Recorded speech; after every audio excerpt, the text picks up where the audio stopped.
Hello விவாஸ், எல்லாரும் எப்படி இருக்கீங்க? நான் சூப்பராக இருக்கேன்.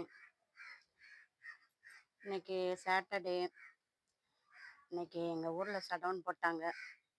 நான் காலையிலேருந்து செடியை தான் நோண்டிக்கிட்டு இருக்கேன். எந்தெந்த செடியை இதில் எடுத்து நடவு பண்ணலாம், என்ன உரம் கொடுக்கலாம், க்ளீன் பண்ணலாம் அப்படிங்கிற செடியை பற்றியே தான் இன்னைக்கு பார்த்துக்கிட்டு இருக்கேன். வாங்க, நீங்களும் நம்ம செடியோட அப்டேட் பார்ப்போம். பார்த்துட்டு வீடியோக்குள்ளே போகிறதுக்கு முன்னாடி ஜோதி ஃபார்மிங்கை சப்ஸ்கிரைப் பண்ணிக்கோங்க. அதில் ஆளுங்கிற பெல்லைக்கான கிளிக் பண்ணிக்கோங்க. அப்போனா தான் நான் போடுற வீடியோ வந்து உங்களுக்கு ஒன்று கூட நோட்டிஃபிகேஷனாக கிடைக்கும். வாங்க வீடியோக்குள்ளே போவோம்.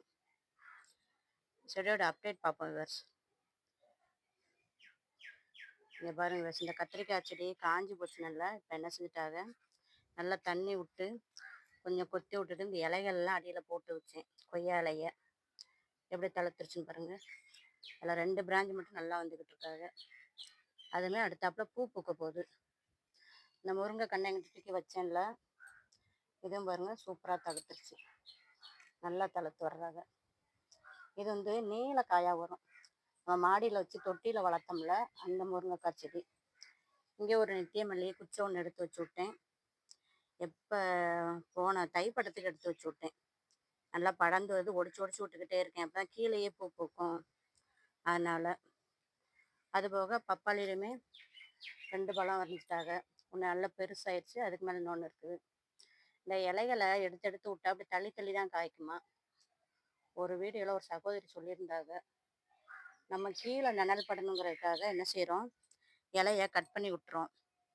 இங்கேயும் கூடுமான வரைக்கும் நிறையா கருவேப்பிலை ஒடிச்சு பக்கத்துலலாம் கொடுத்துட்டேன். அடர்த்தியாக இருந்தால் ஏதாச்சும் வந்து அடைஞ்சிக்கிடுது இல்லை, அதுக்காக. ஓனான் வந்து நின்றுக்கிடுது. முதல்ல ஓனான் வந்து நின்றுச்சா அப்புறம் முட்டையை பிடிச்சி நிறைய ஓனான் வந்துருன்ட்டு எல்லாத்தையும் ஒடிச்சு விட்டுறேன். அதுபோக விவர்ஸ், இங்கிட்டும் நல்லா சூப்பராக வந்துருக்கு. இன்னைக்கு கொஞ்சம் என்ன செய்ய போகிறோம், புதினாவும் ஹார்வெஸ்ட் பண்ணிக்கிட போகிறோம். இன்னைக்கு தக்காளி சாதம் போடணும். லீவு தானே, நாளைக்கு மத்தியானம் வீட்டில் வந்து சாப்பிட வருவாப்புல. கருவேப்பிலை இந்த கவரில் வச்சு எவ்வளோ சூப்பராக வளர்ந்துட்டுருக்கு பாருங்க.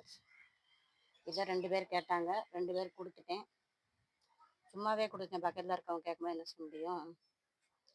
அதுபோக இன்னமும் 4 கன்று இருக்குது. நல்லா எவ்வளோ செழிப்பாக வந்துருச்சுன்னு பாருங்க. இது வந்து வெள்ளை கலர் செவ்வந்தி.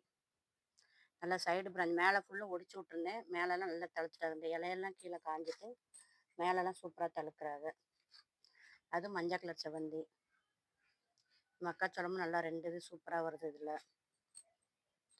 அதுபோக இந்த வெண்டைக்காய் செடியே அந்த மரத்துக்கடியில் இருந்துச்சு, அதை எங்கிட்ட தூக்கி வச்சா நிறைய சைடு பிராஞ்ச் அடித்து பூ பூக்க போகுது.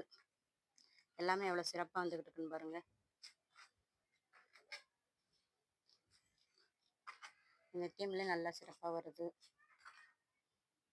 நிறைய மொட்டுகளும் வச்சுக்கிட்டு வருது.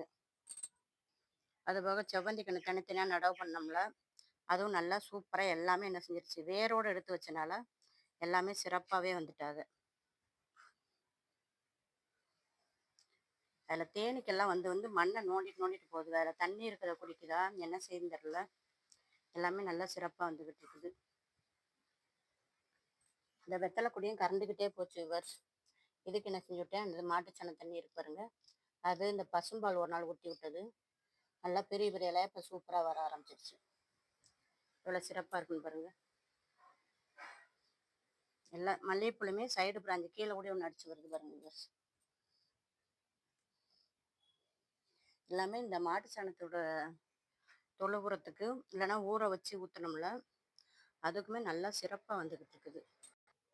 அதுபோக வேஸ்ட் போன வாரம் புதினா வாங்கிட்டு வந்தது, அந்த குச்சை ஃபுல்லும் ஒரு தொட்டியில் என்ன செஞ்சேன், நடவு பண்ணி வச்சேன். எல்லாமே எவ்வளோ சூப்பராக தளர்த்துருக்கு பாருங்க. இதில் வந்து நம்ம என்ன செய்யலாம்னு ஒரு வாரத்தில் நல்லா பெருசாக வந்துடுவாங்க. இதில் வந்து புதினா எடுத்துக்கிடலாம். ரோஜா பண்ணைக்கு இன்றைக்கி எல்லாமே க்ரோ பண்ணி விட்ருக்கேன் விவர்ஸ். எல்லாத்தையும் கொஞ்சம் கட் பண்ணி விட்ருக்கேன். அதே போல் இந்த குடமிளகாவை தூக்கி முன்னாடி வச்சுருக்கேன் விவர்ஸ். வெயில் படட்டுன்னு சொல்லி இங்கே வச்சுருக்கேன். இது தழுக்குதான் என்னன்னு பார்க்கணும். இப்படியே பிடிச்சா லைக் பண்ணுங்கள், சப்ஸ்கிரைப் பண்ணுங்கள் ஜோதி ஃபார்மிங்க, கமெண்ட் பண்ணுங்கள். நம்ம வளர்ப்புகளுக்கும் ஒரு சேனல் ஆரம்பிச்சிருக்கோம், ஜெர்சி மாரன் வேர்ல்டுன்னு. அதையும் சப்ஸ்கிரைப் பண்ணுங்கள், கமெண்ட் பண்ணுங்கள். ரோஜா மல்லி நிறைய பிராஞ்சு வருது விவர்ஸ். இங்கே ஒன்று வருது பாருங்க, இதில் முட்டோடய வருது பாருங்க. கீழே கூட 2 பிராஞ்சு வருது. எல்லாம் மாடி சாணம் துழுவுறதுக்கு சிறப்பாக வந்துக்கிட்டு இருக்குது. தேங்க்யூ.